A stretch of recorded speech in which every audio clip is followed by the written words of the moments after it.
네, 글로리아 찬양대에게 격려의 박수 부탁드립니다. 그러면 제가 사도의 인사를 드립니다. 하나님 우리 아버지와 주 예수 그리스도로부터 오는 은혜와 평강이 오늘 이렇게 주일 공동 예배에 오신 모든 교회에게 함께 있기를 바랍니다. 성도 여러분, 지난 해인 2025년은요 이 언더우드 선교사와 아펜젤러 선교사가 한국에 입국한 지 140주년이 되는 그런 해였습니다. 이를 맞이해서 한국 교회는 이 서울 은평구에 한국 기독교 역사 문화관을 개관하기도 했죠. 하지만 우리 개신교회가요 처음부터 이렇게 해외 선교를 열심히 한 것은 아니었습니다. 왜냐하면 1517년 종교개혁으로 인해 탄생한 개신교회는 당시 로마 카톨릭과의 종교전쟁 그리고 교리전쟁으로 인해 이 해외에 선교할 여력이 없었습니다. 즉 교회 내부의 문제만으로도 벅찼기 때문이죠. 그러나 이후 이른바 이제 루터가 죽고 나서 정통주의 시대를 거쳐서 경건주의 시대가 오자 개신교회도 이제 해외 선교의 중요성을 조금씩 깨닫기 시작했던 겁니다. 이 무렵 북유럽의 강대국이었던 덴마크는요 경건주의자였던 프리드리 4세가 왕으로서 나라를 다스렸는데, 프리드리 4세는 덴마크의 새로운 식민지였던 이 인도의 트랭크바르라는 곳에 개신교 선교사를 보내기를 소망했습니다. 하지만 자국 내에서 이 인도의 선교를 자원할 그런 목사가 없었습니다. 해서 그는 대신 독일의 할레 대학에 이 인도에 갈 선교사 요청을 했던 겁니다. 이 할레 대학에서 신학생을 가르치던 슈페너의 제자 프랑케는 이 덴마크 왕의 이 요청을 받아들여서 당시 이 대학에서 훈련하던 지겐발크 그리고 플루샤우라는 두 명의 루터교 목사를 인도의 선교사로 파송합니다. 이로써 개신교회에서는 첫 번째로 해외 선교가 시작된 겁니다. 이후 많은 개신교 선교회가 설립되고요, 아프리카나 식민지 등에서 해외 선교가 부흥합니다.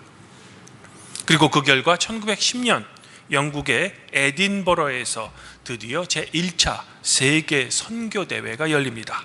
20세기 선교가 부흥하는 거죠. 그리고 그 부흥의 여파가 바로 극동의 한국까지 선교가 이루어지는 겁니다. 그런데 20세기 초반까지만 해도 대부분의 그리스도인들은 이 교단 또는 교회가 선교한다고 생각했습니다. 즉 선교의 주체가 교단 또는 교회라고 생각했습니다. 왜냐하면 선교사를 해외에 보내는 그 주체가 교단 또는 교회였기 때문이죠. 하지만 이후 이 선교라는 개념의 대전환이 일어납니다. 이른바 패러다임 시프트가 일어나는 거죠.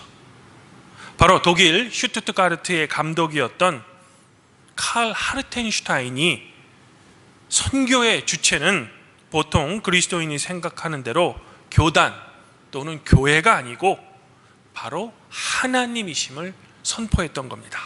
하나님의 선교, 즉 미시오 데이를 주장한 거죠. 이를 설명드리면 이렇습니다.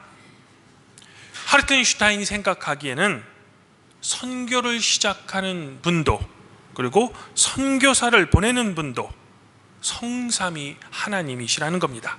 그리고 교단이나 교회는 그저 그 하나님께서 사용하는 도구일 뿐이라는 겁니다. 이후 하나님의 선교라는 이 개념은 독일 출신 뉴기니의 선교사였던 비체돔과 인도네시아에서 선교사들의 아들로 태어난 네덜란드 출신 선교사였던 후켄다이크에 의해 더 강화됩니다.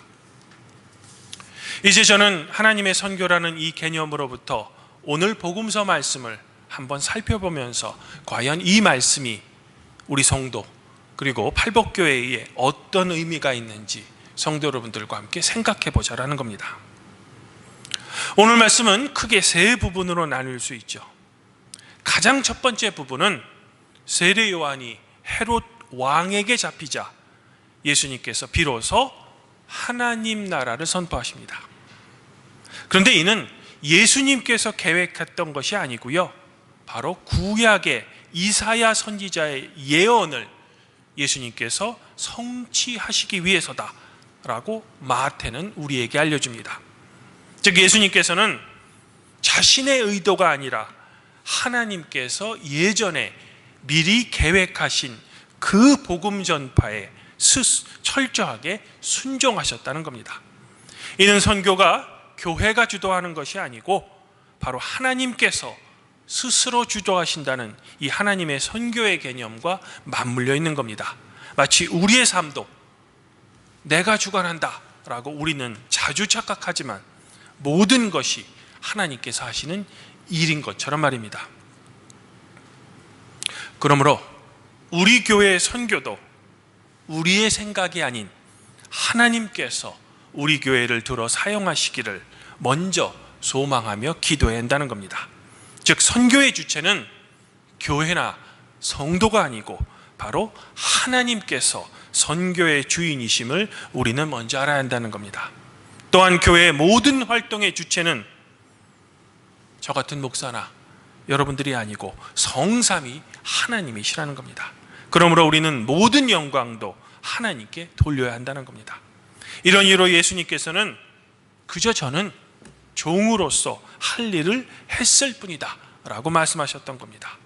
루터 또한 이를 솔리데오 글로리아, 즉 오직 하나님께 영광이라는 종교개혁의 모토로서 표현했던 겁니다. 이제 두 번째 부분은 하나님 나라 선포를 위해 예수님께서는 베드로, 안드레, 야고보 그리고 요한 네 제자를 부르십니다. 이 부분에서 중요한 예수님의 말씀은 바로 제자들을 향해서 이제는 너희를 물고기가 아닌 사람을 낚는 어부가 되게 하리라 라는 말씀이죠. 베드로를 비롯한 이 네 명은 갈릴리 호수에 잔뼈가 굵은 어부입니다. 그물을 사용해서 물고기를 잡아 자신들과 자신들의 가족의 생계를 이어온 아주 노련한 어부들입니다. 하지만 이제는 물고기가 아닌 바로 사람을 낚는 어부가 되게 하시겠다라는 예수님의 말씀이죠. 이 말씀에서 중요한 것은 주체와 객체가 이제는 서로 바뀌었다는 겁니다. 즉 예전에는 어부라는 직업인으로서 이 갈릴리 바다에서 물고기를 잡아서 그것으로 자신과 가족의 생계를 이어갔지만 예수님을 만난 후부터는 제자들이 오히려 물고기가 되어서 사람들에게 생계를 제공해주는 어부로 탈바꿈한다라는 그런 의미입니다. 물론 여기서 우리가 오해하지 말아야 할 점은 사람인 제자들이 물고기로 바뀐다는 그런 의미는 아닙니다. 예수님께서는 세례 받으신 후 마귀의 세 가지 시험 중 돌을 떡으로 만들라는 시험에서 마귀를 향해 사람이 떡으로만 살 것이 아니고 하나님의 입으로부터 나오는 모든 말씀으로부터 살 것이다 라는 성경 말씀으로 마귀의 시험을 극복하셨습니다. 즉 우리 그리스도인은 우리의 육체의 삶을 위해서는 몸의 양식을 먹지만 그것만으로는 부족하고 바로 영의 양식인 하나님의 말씀을 들어야 한다는 거죠.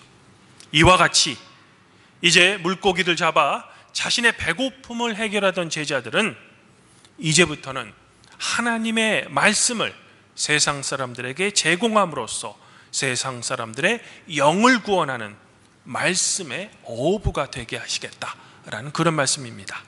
굳이 비유하면 제자들이 스스로 말씀이라는 물고기가 되어 그 말씀으로 세상 사람들을 구원한다라는 그런 의미죠. 근데 이것이 정말로 어렵습니다. 왜냐하면 그저 입술로만 선포하는 말씀이 아닌 삶 자체가 진정한 그리스도인이 되어야 하기 때문이죠. 그렇지 않으면 세상 사람이 제자들의 이 말씀 선포를 전혀 믿지 않기 때문입니다. 하나님의 말씀이 우리의 삶으로 진정 변화해야 한다는 겁니다. 또한 우리가 주일 공동 예배 때 성만찬 나눔에서 먹는 주님의 몸인 떡도 바로 말씀이신 예수님께서 우리 몸에 들어와 우리와 함께 계신다라는 의미와도 연결될 수 있는 겁니다. 이제 마지막 세 번째 부분은 온 갈릴리 지방을 돌아다니시며 복음 전파와 함께 치유의 사역을 하십니다. 이후 마태복음 5장에서 그 유명한 산상설교를 하시죠. 이 세 번째 부분에서 선교가 과연 어떤 것임을 예수님께서는 우리에게 자세히 알려줍니다. 즉 교회의 모든 활동이 예수님의 이 말씀에 담겨져 있죠. 말씀 사역, 성도의 교제, 치유 사역, 돌봄 사역, 모든 것이 이 말씀 속에 서 있는 겁니다. 그러므로 교회의 머리 되신 예수님을 따라 교회는 오늘 말씀처럼 이 선교의 사역을 해야 한다는 겁니다. 더불어 우리가 이 말씀에서 놓쳐서는 안 될 점은 선교 지역에는 당시에는 기피하던 이방 지역도 포함되어 있다는 사실입니다. 즉 그 누구라도 하나님 나라에서는 결코 배제되거나 차별되어서는 안 된다라는 것입니다. 주님 안에서 한 형제자매인 팔복교회 성도 여러분, 잘 아시겠지만 우리 팔복교회는 미국 미주리 시노드 루터교회가 한국에 선교를 시작했던 1958년으로부터 40년이 지난 1998년 기독교 한국 루터회 총회가 한 교단의 신학의 상징인 이 루터 대학교에 세운 선교 40주년 기념교회입니다. 그리고 올해는 루터교 한국 선교 68주년이 됩니다. 이제 앞으로 2년 뒤면 선교 70주년이 되고 우리 팔복교회는 창립 30주년을 맞이하게 됩니다. 과거 우리 팔복교회는 미얀마 그리고 캄보디아 등의 해외 선교를 했었습니다. 지금은 여러 가지 이유로 중단되었지만 앞으로 미래에 언젠가는 이 해외 선교를 다시 시작해야 할 겁니다. 이는 우리 교회가 선교 40주년 기념교회이니 선교가 바로 우리 교회의 설립 정신이며 우리의 사명이기도 하기 때문입니다. 물론 해외 선교만이 선교는 아니죠. 이제는 선교의 개념이 교회의 모든 활동에 적용됩니다. 심지어는 기후위기에 대비하는 교회의 사역도 환경선교고요, 이웃을 돕는 사회사업도 하나님의 선교 안에 포함되는 겁니다. 마침 지난 1월에 공동의회에서 해외 선교 적립금을 이제는 국내외 선교 적립금으로 전환하면서 국내와 국외 선교에 적극적으로 활용하기로 우리 성도들은 결의했습니다. 물론 이를 위해서는 가장 먼저 저 같은 목회자와 여러분들이 왜 선교를 해야 하는지 그 선교의 정신을 이해하고 올바른 선교의 정책을 세워야 할 겁니다. 그리고 그 선교에 주님의 지혜 그리고 성령의 역사가 함께 있기를 더불어 소망해야 할 겁니다. 결코 우리의 생각, 우리의 계획대로 해서는 안 된다라는 겁니다. 그러므로 바라기는 세상 끝날까지 복음을 전파하라고 우리에게 명령하신 성삼위 하나님께서 우리 발복교회를 이제 당신의 선교에 들어 사용하시기를 먼저 소망해야 할 겁니다. 그리고 그 하나님의 선교에 팔복교회가 은혜롭게 사용되어 68년 전 선교의 역사가 이 교회를 통하여 다시 세상에 뻗어나가기를 더불어 소망해야 할 겁니다. 이러한 하나님의 선교에 기쁜 마음으로 동참하시는 우리 발복교회 모든 성도 여러분들과 여러분의 가족 구성원 모두에게 하나님의 축복 그리고 그분의 따뜻한 격려가 항상 함께 있기를 성부와 성령과 함께 우리를 땅 끝까지 선교하라고 명령하신 성자 우리 주 예수 그리스도 이름으로 간절히 축원드립니다. 그리하면 모든 지각에 뛰어나신 하나님의 평강이 그리스도 예수 안에서 성도 여러분들의 마음과 생각을 지켜주실 것입니다.